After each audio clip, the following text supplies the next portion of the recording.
Baboy di sini. Baboy.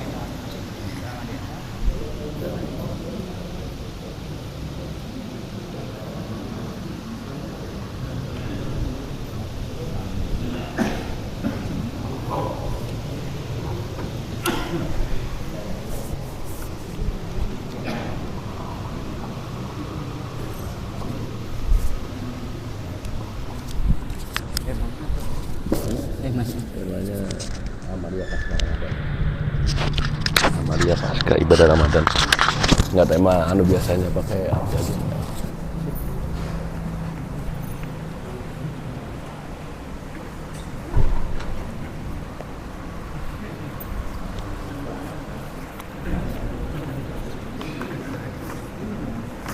Bahasa bagi. Aja, Amalia Pasca Ramadan. Amalia. Ya, saya belum sempat baca kajian. Biasa kajian.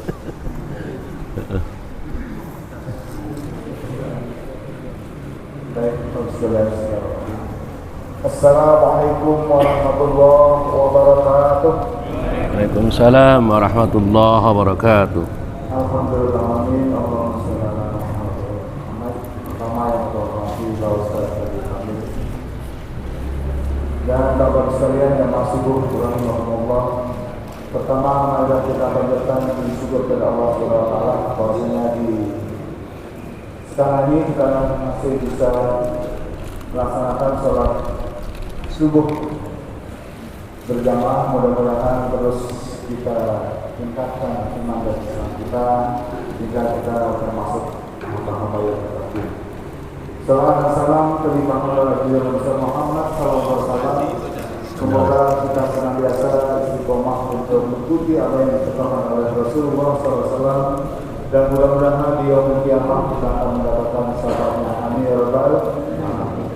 Sekalian, mari kita mulai kajian pagi ini dengan tema nilai pasca Ramadan yang akan disampaikan oleh Bapak Ustaz Haji Muhammad Kamil. Oleh karena itu, mari kita awali ngajian dengan baca Al-Fatihah.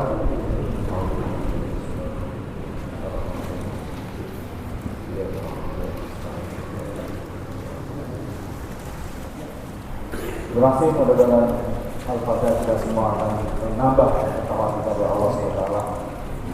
Dan sebelumnya saya mengucapkan minal aidin wal faizin, mohon maaf lahir batin secara pribadi maupun atas nama keluarga. Berikutnya materi yang disampaikan oleh Pak Ustaz Muhammad Kamil di persidangan.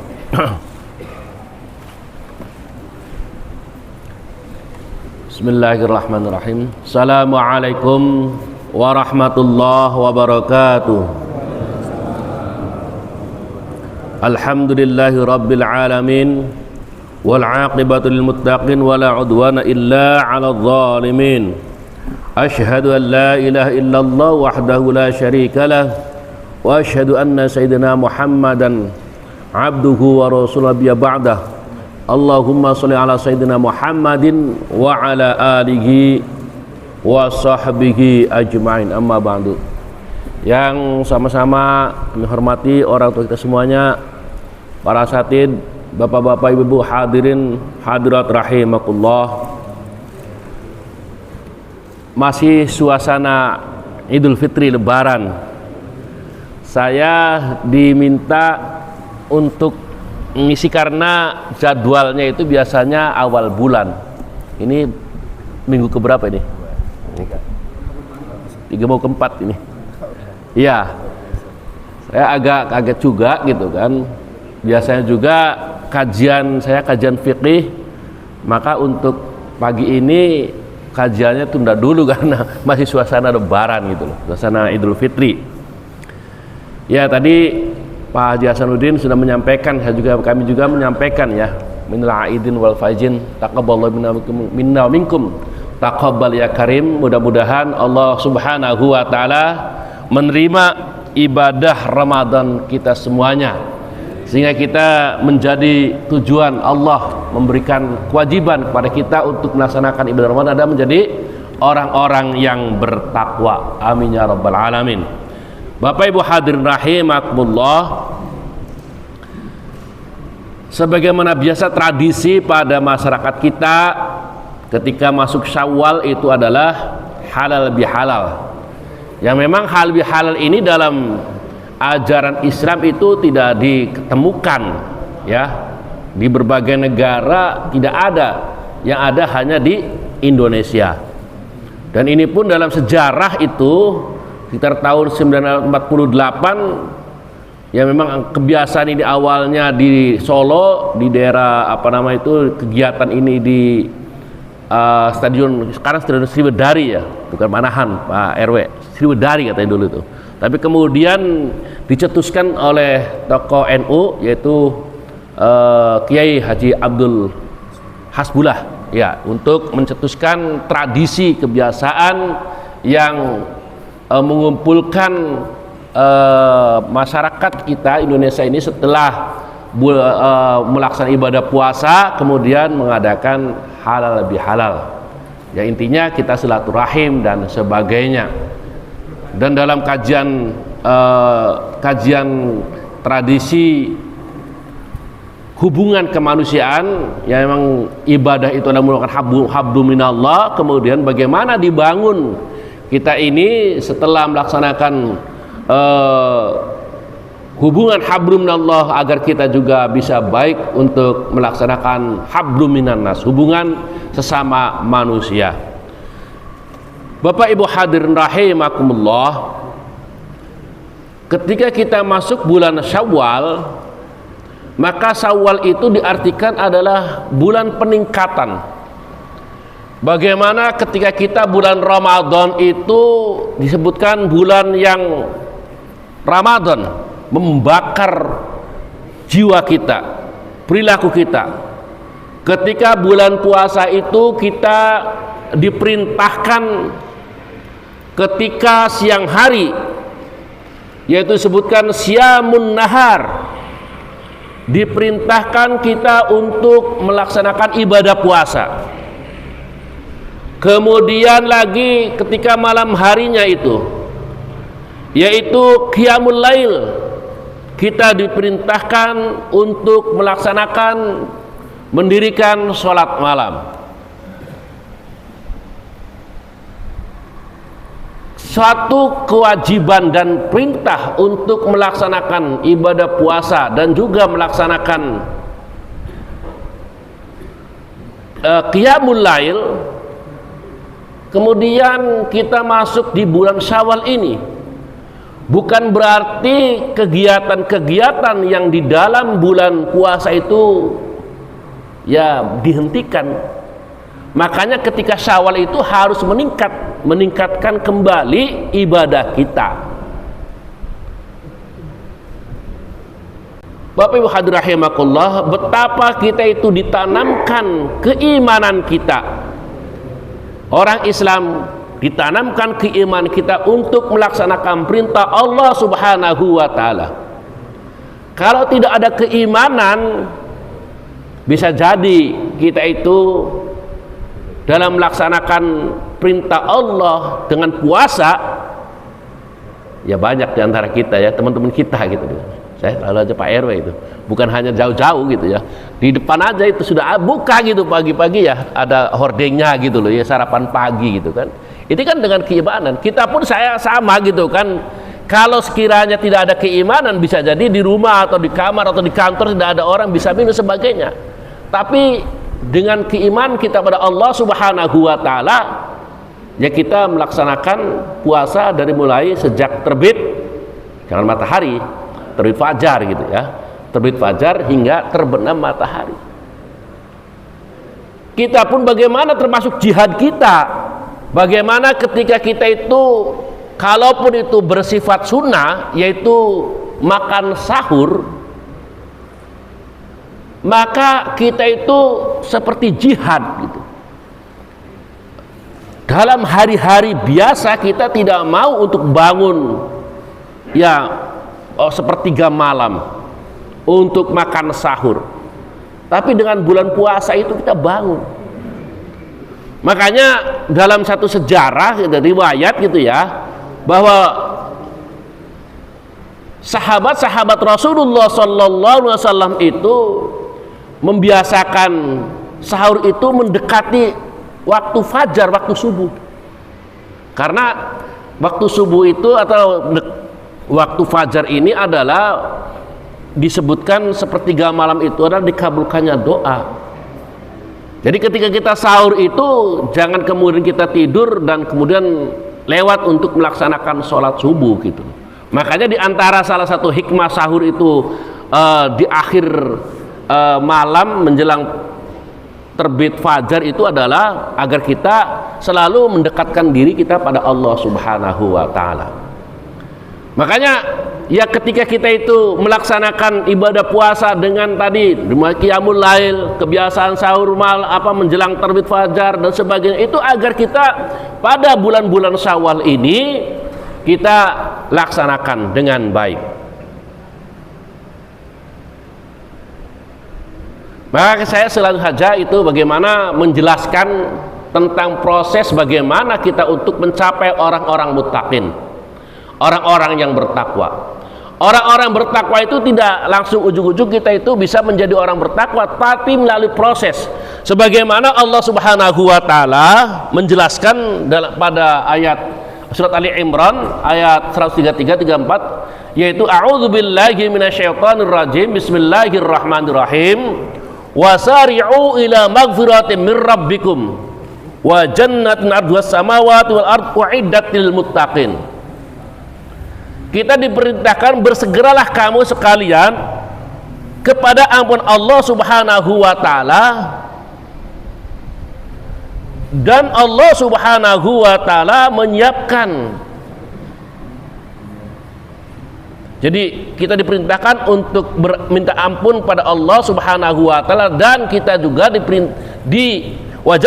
disiapkan surga, yang surga itu luasnya itu seluas langit dan bumi.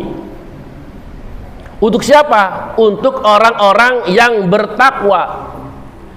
Ketika kita itu menjalankan perintah Allah, melaksanakan ibadah puasa, ibadah-ibadah yang lain juga, karena sampai nanti kita ini dalam melaksanakan ibadah puasa meningkatkan ibadah kita di bulan Syawal sampai nantinya masuk Dzulqa'dah, Dzulhijjah, bahkan perintah Allah Subhanahu wa taala mengatakan wa tazawwadu fa inna khairaz zadit taqwa.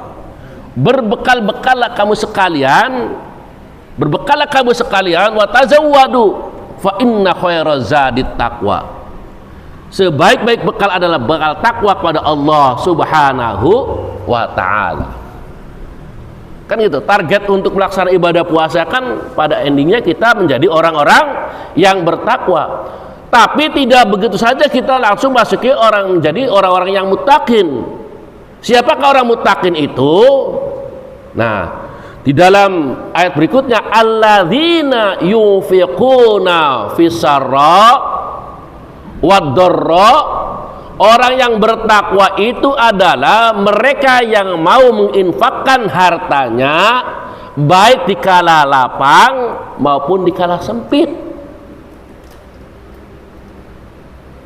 Terdapat beberapa ayat yang menjelaskan kepada kita janji Allah Subhanahu wa taala, orang yang menginfakkan hartanya itu matsalul ladzina yunfiquna fisabilillah, perumpamaan orang-orang yang menginfakkan hartanya di jalan Allah, maka Allah melipat gandakan dari 1 menjadi 7 angka, dari 7 menjadi bi'atu habbah 100. Makanya pesan Ramadan ketika kita itu oleh Allah Subhanahu wa taala, ketika siang hari lapar-lapar, haus, dahaga dan sebagainya, itu memberikan pesan kepada kita bahwa kita pun ketika kita sudah melakukan ibadah puasa agar muncul, agar hadir di dalam perilaku kita itu bisa mengambil satu hikmah, ketika saudara-saudara kita pada hari-hari tertentu mereka tidak mendapatkan apa-apa, maka mereka merasakan kelaparan, merasakan ya haus dan dahaga dan sebagainya.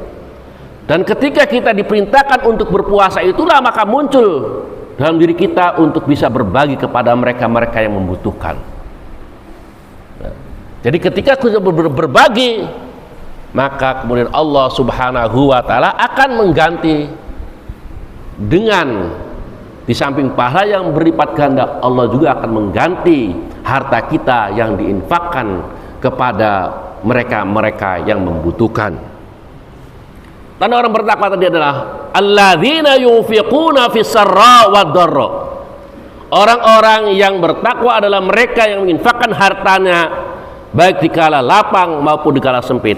Begitupun Allah Subhanahu wa Ta'ala mengingatkan kepada kita. Mungkin bapak-bapak, ibu-ibu hafal semuanya ya pada Al-Baqarah pertama itu, yang awal-awal itu. Bismillahirrahmanirrahim. Alif lam mim. Dzalikal kitabul la raiba fihi hudal lil muttaqin. Quran. Dzalikal kitab. Ini kitab untuk menjadi petunjuk orang-orang yang bertakwa. Siapa orang bertakwa itu? Alladzina yu'minuna bil ghaib. Mereka orang-orang bertakwa adalah beriman kepada yang gaib. Yang gaib itu siapa? Allah, malaikat, apa lagi? Setan, jin, gaib enggak? Pak RW? Gaib enggak itu?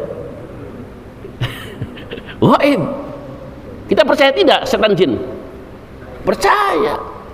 Tapi dalam percayanya beda. Kita percaya kepada keimanan kepada Allah dengan malaikat. Begitupun yang gaib yang lainnya, bahwa kita nanti dalam perjalanan kehidupan kita ketemu dengan yang namanya alam barzakh, ada nikmat kubur, ada siksa kubur, ada mizan, ada sirat, ada surga, ada neraka, ada yaumul mahsyar, yaumul akhirah. Itu, dan itu harus percaya, tanda orang bertakwa. Alladzina yu'minul ghaib wa yuqimunas shalah, dan mereka yang mendirikan salat.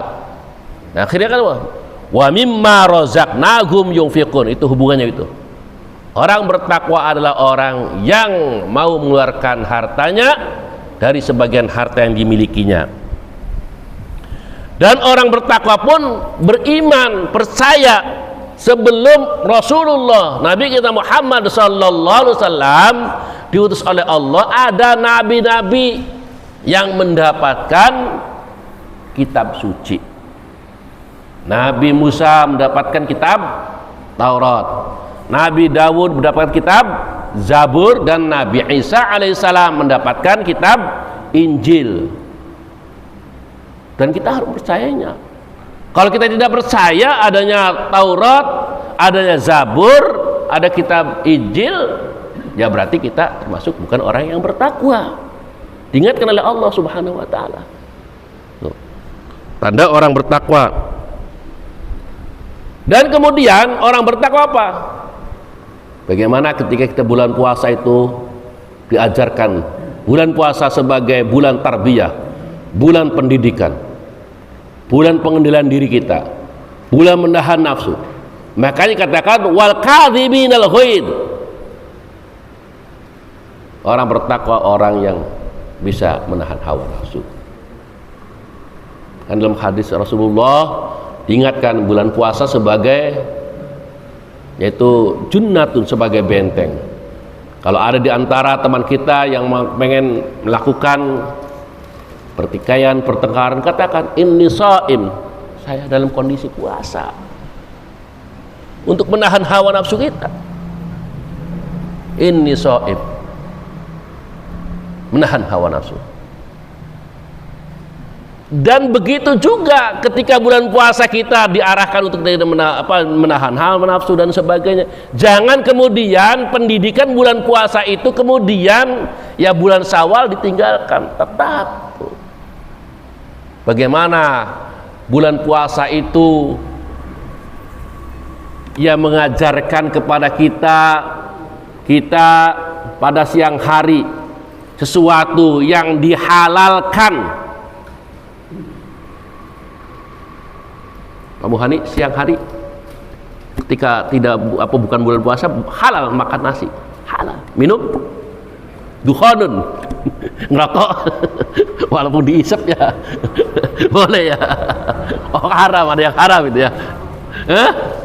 Enggak ngerokok ya, ada yang mungkin masih mempertahankan rokoknya makruh gitu, ada gitu ya.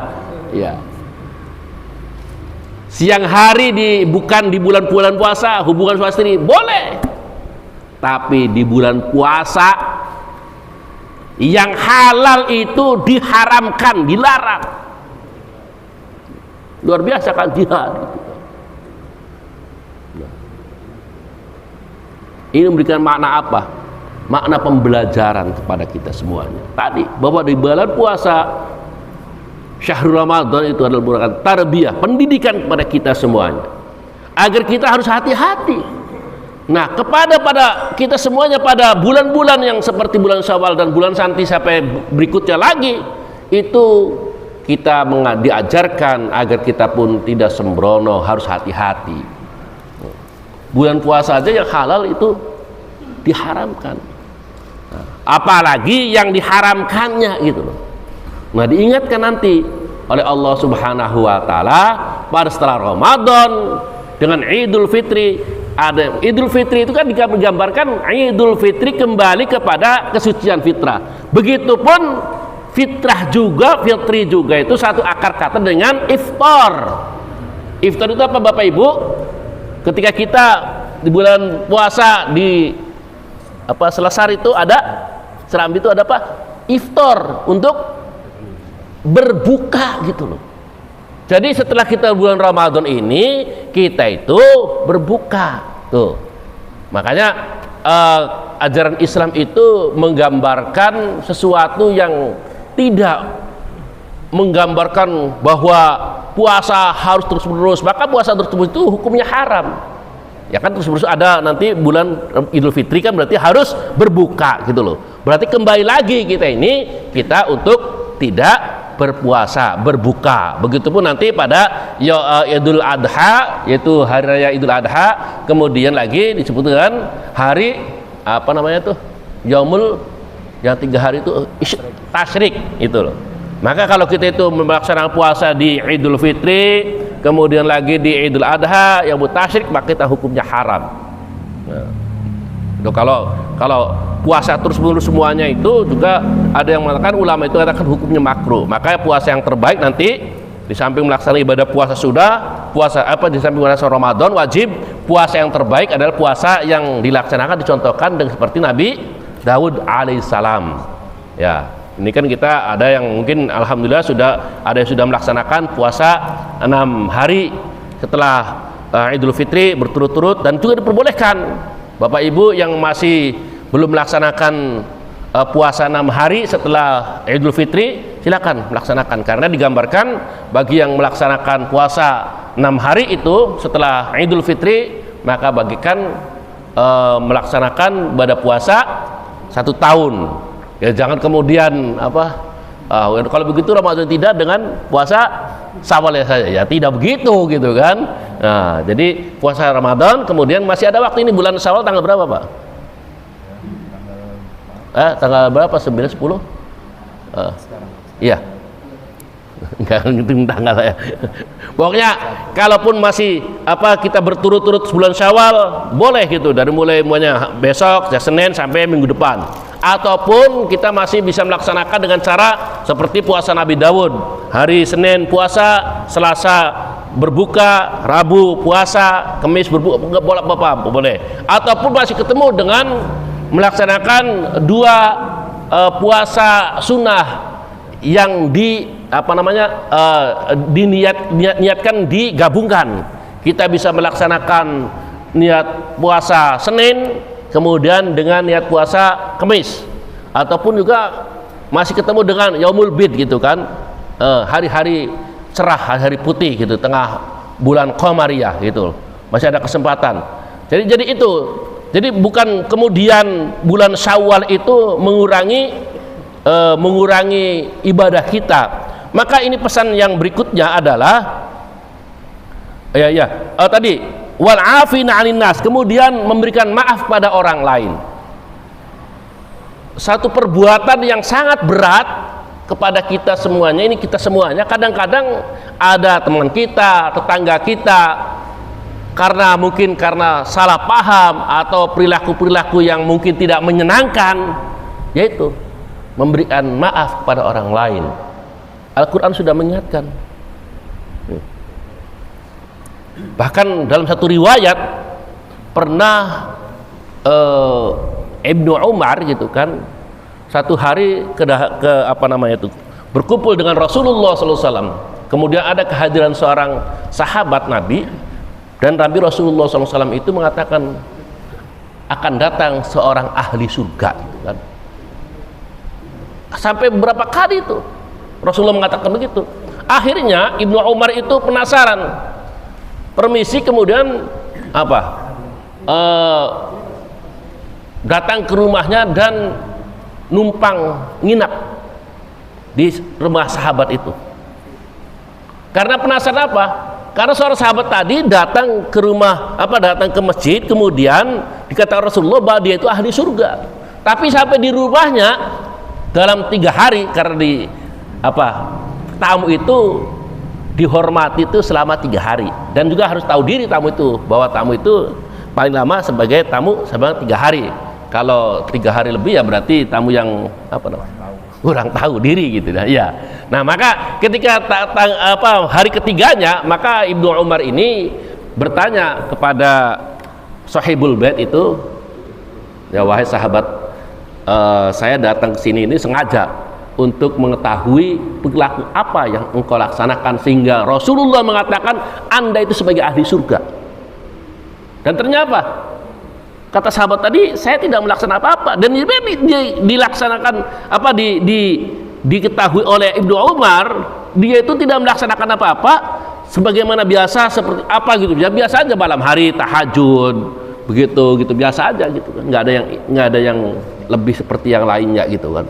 Tapi kemudian disampaikan oleh sahabat tadi bahwa sungguhnya aku ini ketika melaksanakan sebelum tidur itu membebaskan diri kita ini, hati kita ini dari kesalahan-kesalahan orang lain. Jadi jangan sampai kemudian ada kesalahan orang lain pada diri kita sampai terekam atau sampai ada di dalam hati kita itu menjadi masalah. Ini jadi sahabat itu digambarkan oleh Rasulullah menjadi ahli surga karena ketika dia itu menjelang waktu tidur, maka dibebaskan semua hatinya dari penyakit-penyakit hati. Apalagi kepada teman-teman atau saudara atau tangga yang pernah ada kesalahan dalam diri kita, maka itu harus dibebaskan. Nah, wal afina 'anin nas, memaafkan orang lain. Wallahu yuhibbul muhsinin, sungguhnya Allah mencintai orang-orang yang berbuat baik. Nah, maka tingkatan-tingkatan untuk mencapai derajat takwa itu ketika kita menjadi seorang yang muslim, Islam. Pak Haji, Islam turunan. Ya, Islam turunan ya. Ya, rata kita Islam turunan. Pak Haji Syamsuri, alhamdulillah ya. Tahu proses syahadatnya gitu ya. Nah, kita Islam turunan. Pak Heru Islam turunan. Ya. Seorang muslim itu kadang-kadang itu orang Islam itu tidak semuanya beriman. Seperti itu contoh, ketika diperintahkan sholat, diperintahkan puasa, diperintahkan zakat, ternyata pada kenyataannya mereka itu Islamnya hanya Islam identitas, hanya Islam KTP. Makanya kita berikutnya harus bisa menjadi orang yang mukmin. Tingkatan pertama kita menjadi seorang muslim. Tingkatan kedua berikutnya menjadi seorang mukmin. Dan orang mukmin pun untuk mencapai target muttaqin itu tadi, wallahu yuhibbul muhsinin, harus berbuat baik. Secara vertikal beribadah kepada Allah Subhanahu wa taala. Secara horizontal berbuat baik kepada sama manusia, lingkungan dan sebagainya. Tanggal 27 Ramadan saya mengikuti malam i'tikaf. Kebetulan yang memberikan materi itu Profesor Nazaruddin Umar. Bagaimana ketika seorang sufi Rabi'ah Adawiyah, kenal ya? Itu Rabi'ah Adawiyah itu adalah seorang sufi yang bagaimana kita bisa mengetahui seekor singa sebagai binatang yang ganas atau apa namanya itu, binatang buas, singa, macan, buaya dan sebagainya. Tapi Rabi'ah Adawiyah itu adalah seorang sufi yang dia bisa melakukan hubungan baik dengan lingkungannya, baik dengan binatang macan, singa, buaya dan sebagainya. Kedatangan lagi ada seorang sufi lagi itu mendatangi Rabi'ah Adawiyah. Ketika dia datang itu ternyata apa? Seluruh binatang-binatang, ikan semua itu kabur semua gitu loh. Kabur semua, kan gitu perbedaannya.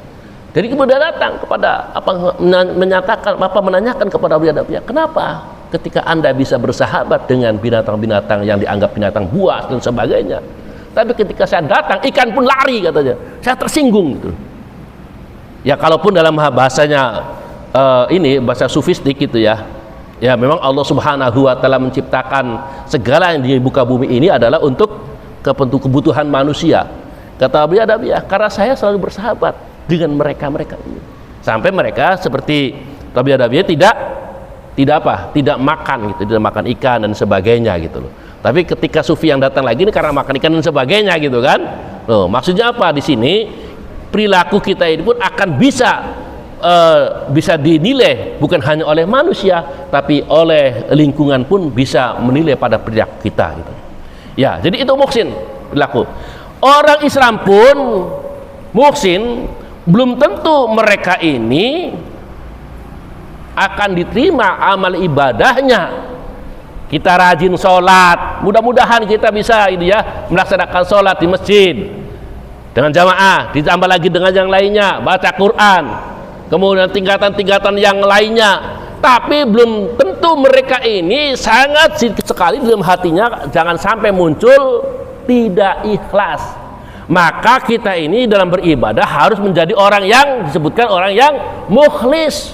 Tuh, orang Islam beriman, muhsin, mukhlis, baru kemudian makom kedudukan yaitu muttaqin akan kita dapatkan dengan kita itu harus melalui proses makom-makom tadi gitu loh.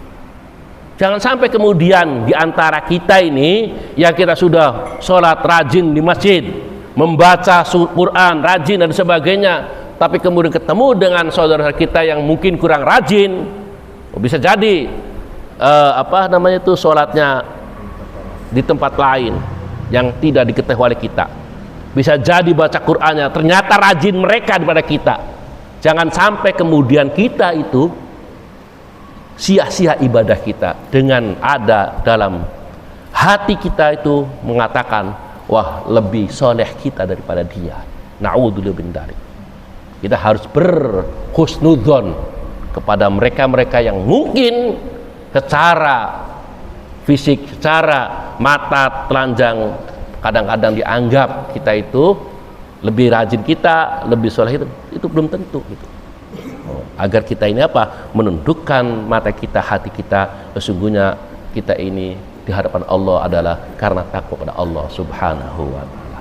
Nah, oleh karena itu maka orang-orang yang bertakwa, orang-orang yang selalu mendekatkan diri pada Allah Subhanahu wa Ta'ala, Allah Subhanahu wa Ta'ala menjanjikan dengan tadi makom yang terakhir bertakwa, maka Allah Subhanahu wa Ta'ala menjanjikan bagi mereka itu memiliki sifat Al-Furqan.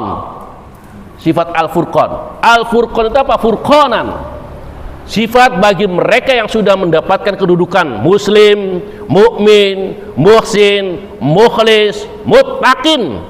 maka Allah bagi dirinya ini seorang seperti itu akan bisa memiliki sifat furqan, yaitu sifat yang membedakan mana yang hak dan mana yang batil, mana yang benar dan mana yang salah. Dan ini pun secara umum bisa bisa diterapkan dalam kehidupan sehari-hari. Kalau masih ada yang dalam kehidupannya masih melakukan sifat-sifat apalagi yang mendekati yang haram, jangan harap dia itu menjadi orang yang bertakwa. Karena apa? Mendekati haram itu nama syubhat. Al halalu bayyinun wa haramun bayyinun. Sesuatu yang halal itu jelas, yang haram pun jelas. Di antara keduanya adalah mustabihatun, sesuatu yang remeng-remeng. Jadi kalau ada Pak RW ya gitu, kita Pak RW karena kelanjutan Pak RW itu apa? Ya tokoh gitu kan, dari RT, RW, lurah, apalagi camat, wali kota, bupati, gubernur. Jadi kalau pejabat itu, ini pejabat nih, bukan pribadi ya, pejabat yang mereka masih melakukan tindakan-tindakan yang bersifat syubhat apalagi haram, jangan dikatakan dia itu menjadi orang bertakwa, karena masih belum membedakan yang hak dan yang batil.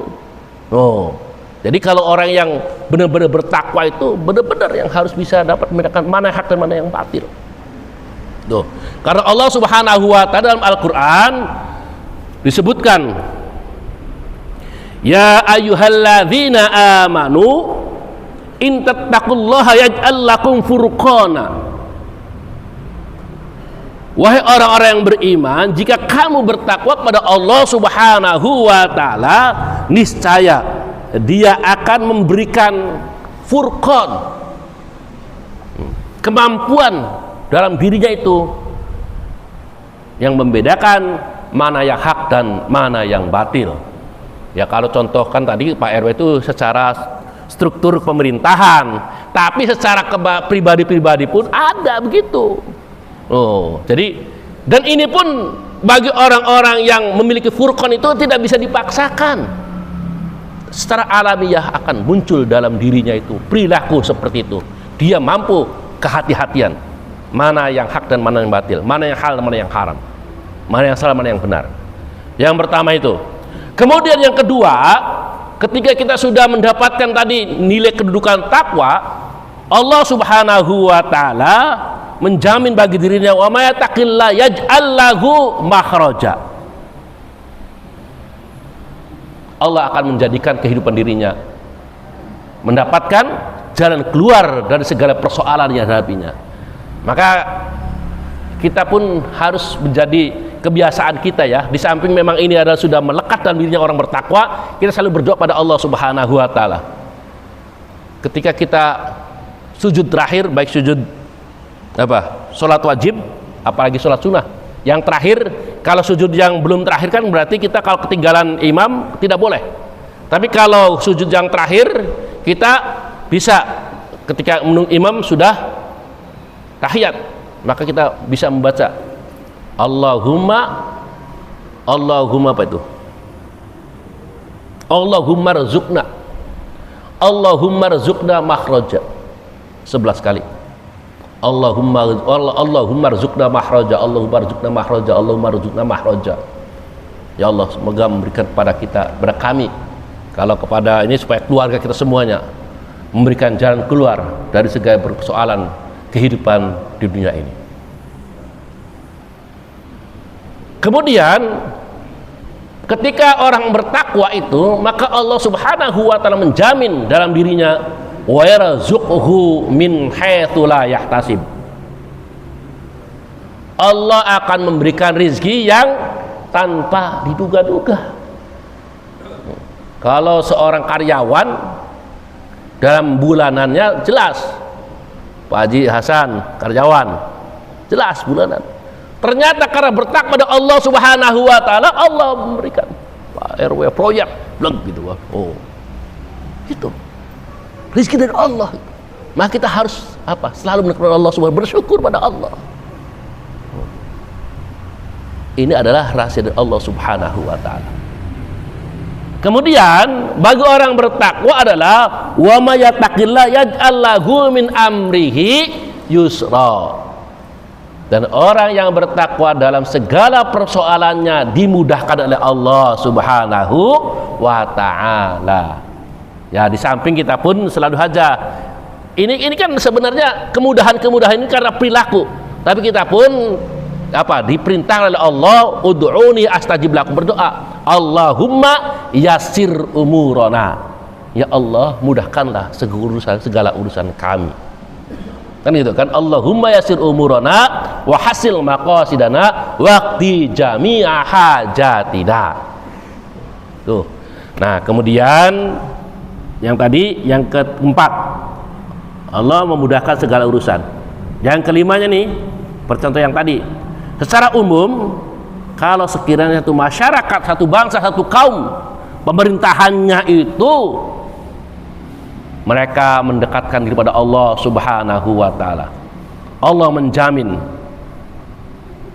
kalau sekiranya suatu bangsa, suatu kaum mereka beriman pada Allah Subhanahu wa taala, bertakwa kepada Allah Subhanahu wa taala, maka Allah akan membukakan pintu berkah. La fatahna alaihim barakatin minas sama wal ard, maka Allah akan membukakan pintu keberkahan dari langit dan bumi. Tapi kalau sebaliknya apa? Lawannya takwa. Ya, pemimpinnya mereka itu zalim, aniaya, korup, apalagi tuh. Ya macam-macam lah gitu ya. Ya iya kan, tambang Indonesia gitu, kata Pak Mahfud kan gitu kan. Kalau dari tambang saja Indonesia itu jujur gitu ya, tidak dikorup gitu, nggak apa-apa, dengar juga kata Pak Mahfud, saya sampaikan gitu loh. Iya, ya kemarin kan ya 217 triliun gitu ya, baru apa itu, baru timah gitu loh, belum batu bara, belum nikel, belum yang lainnya. Makanya kata Pak Mahfud itu apa, kalau orang Indonesia itu jujur, pejabatnya jujur, tidak korup, tidak diambil, maka orang Indonesia itu dengan tidur saja yang 200 berapa, bukan anunya penduduknya itu 230 apa, 200 sekian puluh juta lah gitu loh, nggak kerja pun maka mereka itu mendapatkan 20 juta tidur aja gitu. Itu belum dari perikanan, belum dari perkebunan, belum dari yang lain, hanya baru dari tambangan tuh. Tapi kalau sekiranya kata Allah, ya nanti saya tidak akan bicara bagaimana dhuhar fasad dan sebagainya gitu kan, tapi kalau mereka itu berbuat aniaya, zalim dan sebagainya, maka mereka kadza wa khadagu mimma kanu yaksibun, akan merasakan apa yang mereka lakukan. Bisa jadi masyarakat yang tidak berdosa karena perilaku pejabatnya banjir, terjadi apa lagi, gempa, terjadi apa lagi itu, kebakaran dan sebagainya. Naudzubillah. Maka mengingatkan ulang, masuk bulan Syawal ini setelah kita Ramadan, agar kita meningkatkan kembali perilaku kita, agar kita bisa menjadi orang-orang yang bertakwa. Kalau orang bertakwa, insya Allah perilakunya apa?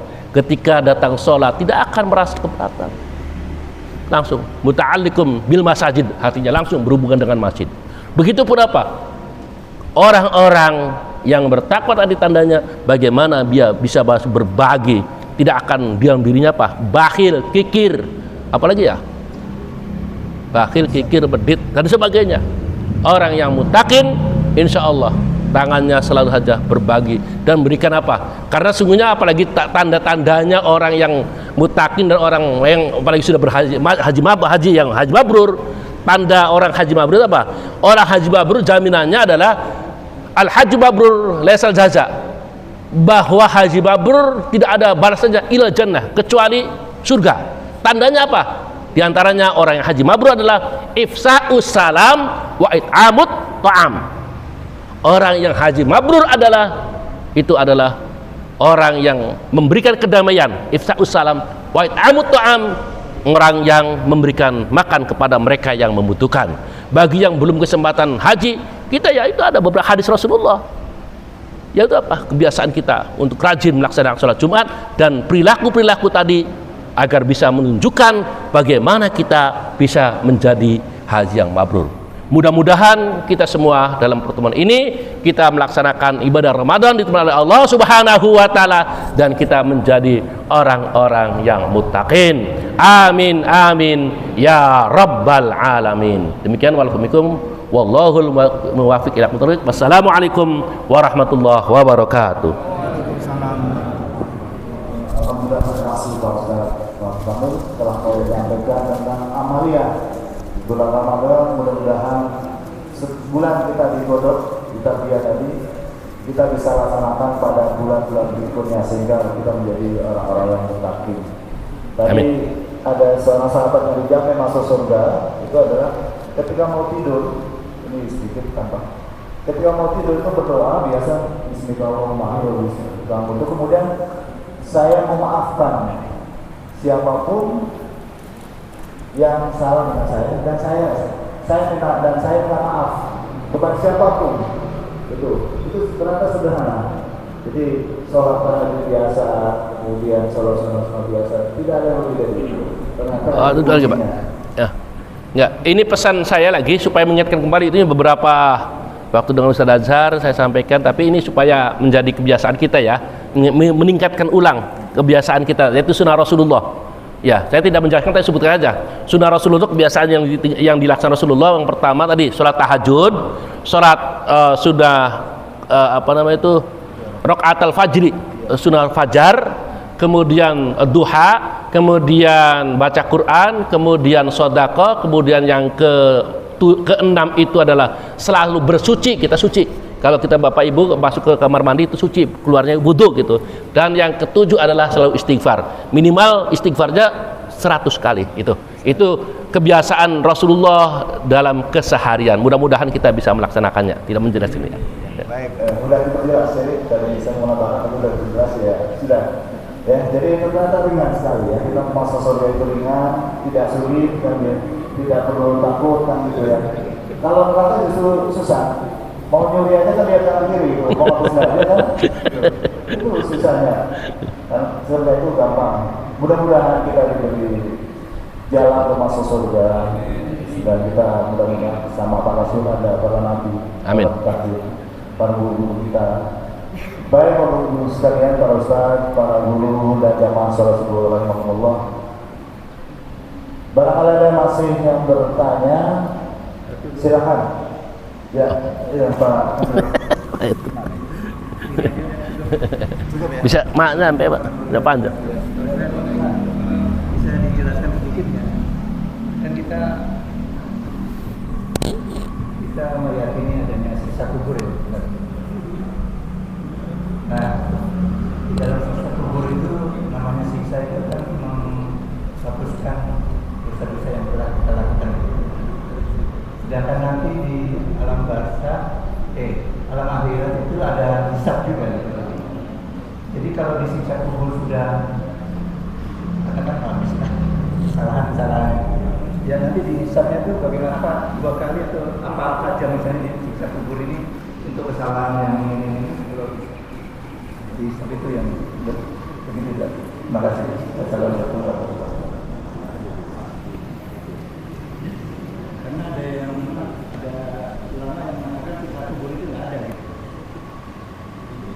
Baik, yang lain ada lagi?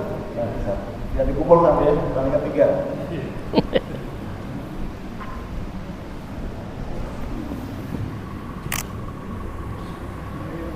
Assalamualaikum Ustaz. Salam. Kalau berdasarkan ibadah banyak, ibadahnya kan diperbanyak. Ya. Ibadah menawar dan menanas.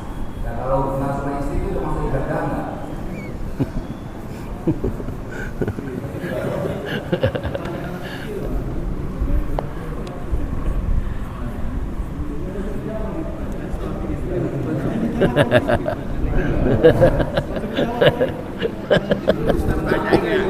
Tapi memang fakta ya. Itu tergantung istrinya ya. Kalau ibadah kan, Pak Alam bisa jawab gak ini? Ya, gini, pertanyaan ini pernah disinggung oleh Pak Ustadz Toto ya. Ustadz Toto, kajian kapan itu ya? Ya, bagaimana ini kajian materi tentang memang masih kajian pernikahan sebenarnya itu. Ya, yaitu ibadah Pak. Begini, Pak Indra ini dulu ya sedikit. Ya, ya begini. Jadinya saya itu pernah mendapat pertanyaan beberapa hari yang lalu, 3 hari yang lalu. Seorang kata, wallahu alam, apa mu'alaf atau bukan? Bahkan dia mengatakan begini, Ustadz, ini akhirnya ini udah dewasa semua ya. Saya ini sudah 2 tahun tidak berhubungan dengan istri saya, karena istri saya katanya tidak mau gitu loh. Akhirnya apa? Jadi akhirnya melakukan masturoh gitu loh. Ya, kalau dalam bahasa lain onani gitu. Bagaimana hukumnya itu? Itulah lainnya. Akhirnya saya mencari hukum Islam, hukum ketentuan bahwa istri yang melakukan menolak dengan suami itu adalah sudah nusyuz gitu, sudah menjadi nusyuz itu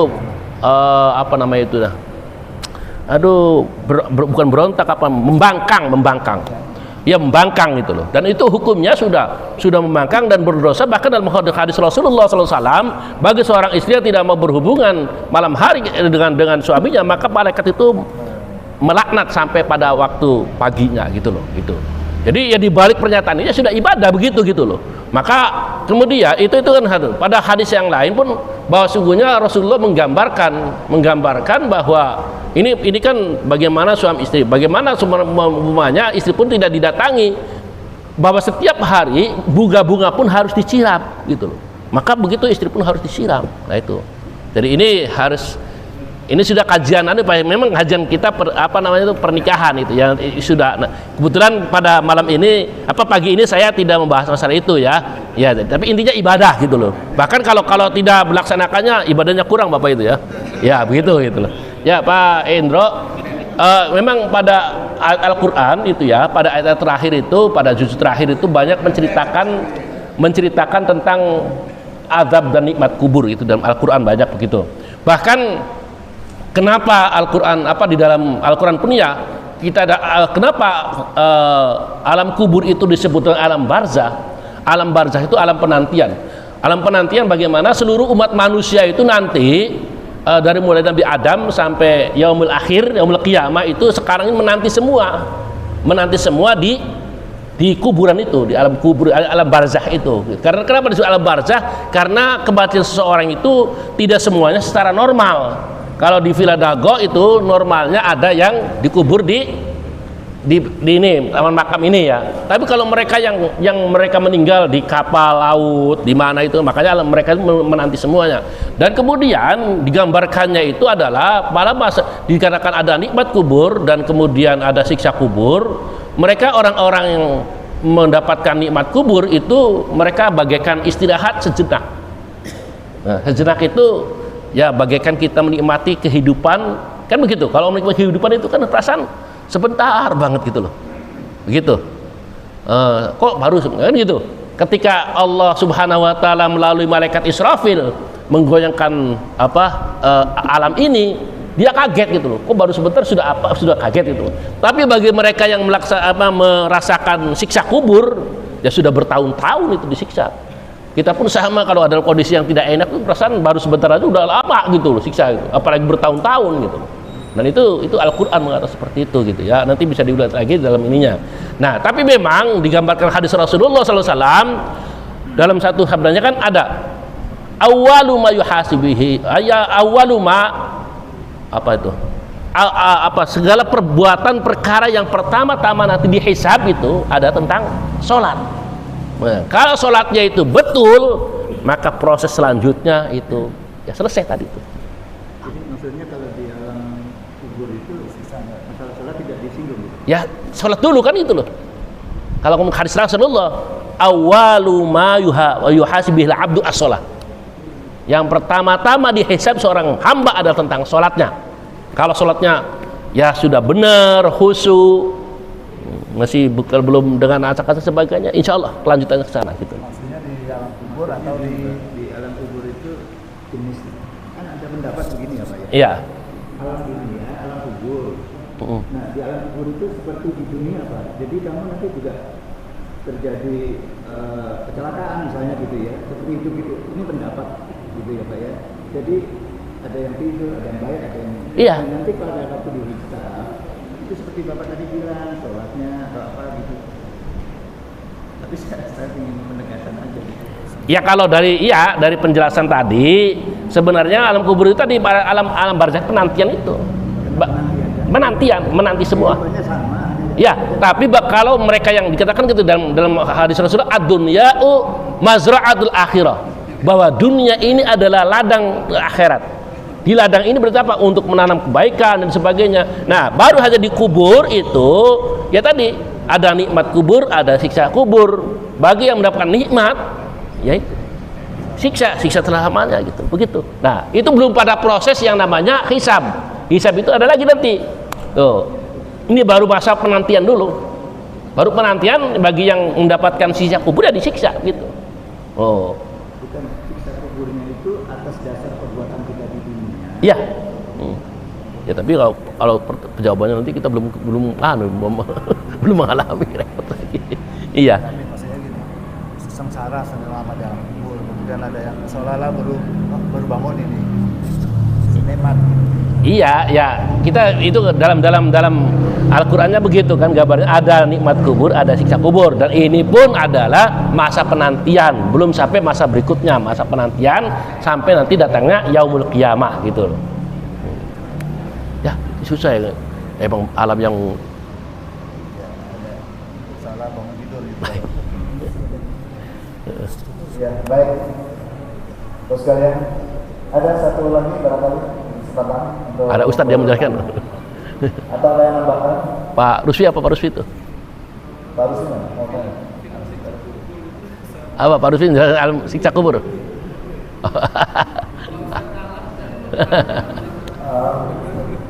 Sudah? Minta waktu ya, waktu zuhur ya. Baik, Mas sekalian, kita sudah memasuki waktu zuhur ya, kita senang untuk sholat.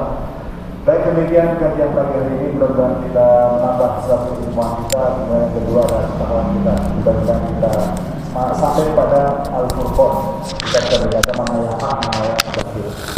Baik, demikian kami mohon maaf atas segala kekurangan. Terima kasih atas perhatian dan dari semua bapak sekalian. Mudah-mudahan kita terus belajar untuk kita lebih baik. Dan tutup pertemuan ini dengan baca Alhamdulillah. Alhamdulillah. Terima kasih. Assalamualaikum warahmatullahi wabarakatuh.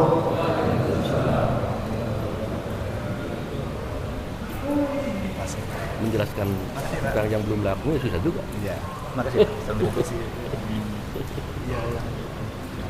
Jadi kita harus percaya, Iya, yakin ada. Cuma ada yang sengsara di kubur karena perbuatannya, ada yang senang ya. Soalnya berubah. Ustaz, Masya Allah.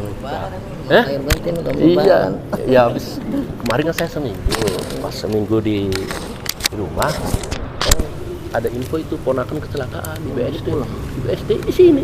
dekat sini. Sini sekarang masih dirawat di RSUD tahu Tangerang.